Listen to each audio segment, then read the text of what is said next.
Hi, I'm Dr. John Barrasso, United States Senator for Wyoming. At the Democratic Convention this week, President Obama tried to make the case for why he needs more time to do the job he was elected to do 4 years ago. As usual, the president gave a lofty speech, but his vision for America's future comes down to bigger government, higher taxes, and more spending. The conventions are over now. The soaring speeches have ended. It's time for rhetoric to meet reality. The reality is that America is not better off than it was 4 years ago. Today, 23 million Americans are unemployed or underemployed. Many are our friends, neighbors, and family members.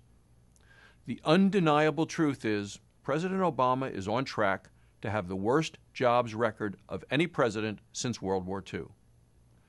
When the president was hyping his so-called stimulus program, his economic team claimed unemployment would not go above 8%. And that it would be below 6% by now.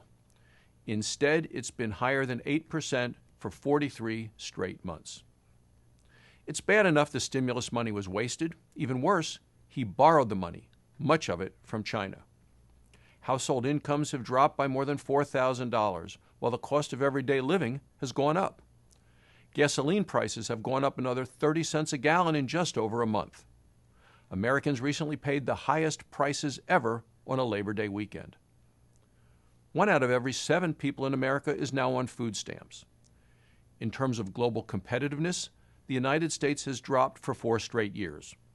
When President Obama took office, we were number 1 in the world. Now we're number 7. American businesses are at a competitive disadvantage because our tax rates are the highest in the developed world. Americans know what works: low taxes, reasonable regulations, and living within our means. President Kennedy understood that. He said persistently large deficits would endanger our economic growth and our military and defense commitments abroad.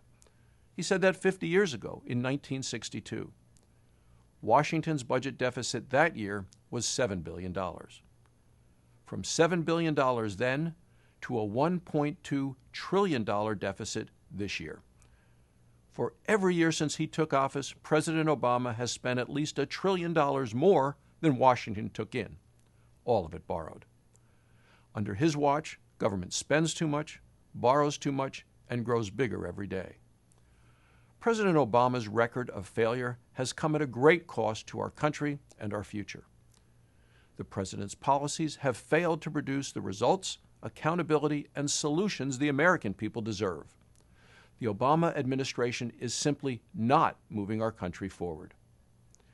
It's been said that faced with his record, the president has changed his hope and change message of 4 years ago to one of divide and conquer today. More presidential rhetoric and a plea for more time won't heal our economy. A healthy economy comes from a growing private sector. Yet the president doesn't seem to appreciate or value the private sector. Remember, he said, if you have a business, you didn't build it, someone else did? In Wyoming and in communities all across the country, there are bakers and florists and dry cleaners and farmers who did build their businesses and whose families have been working in them for generations. Those business owners know what President Obama does not. They understand, as Ronald Reagan put it, that you can't be for big government, big taxes, and big bureaucracy and still be for the little guy. As a nation, we are being bled by overspending, choked by overregulation, and paralyzed by a lack of affordable energy. Just look at the president's health care law. The American people knew what they wanted from health care reform.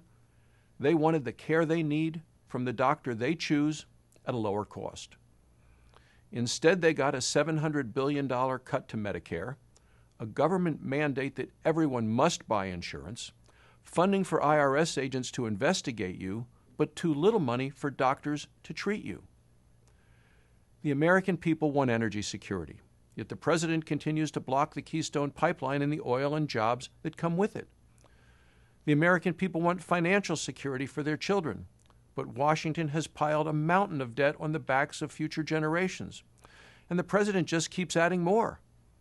On his watch, the national debt just passed $16 trillion. President Obama says he deserves a grade of incomplete on his handling of the economy.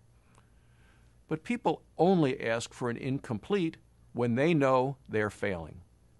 He's now asking you to give him more time. The question is, can we afford to give him that time? Republicans have the solutions to help create jobs and get our economy going in the right direction again. Instead of giving President Obama 4 more years to continue the policies that are not working, it's time for a change. Thank you for joining me today.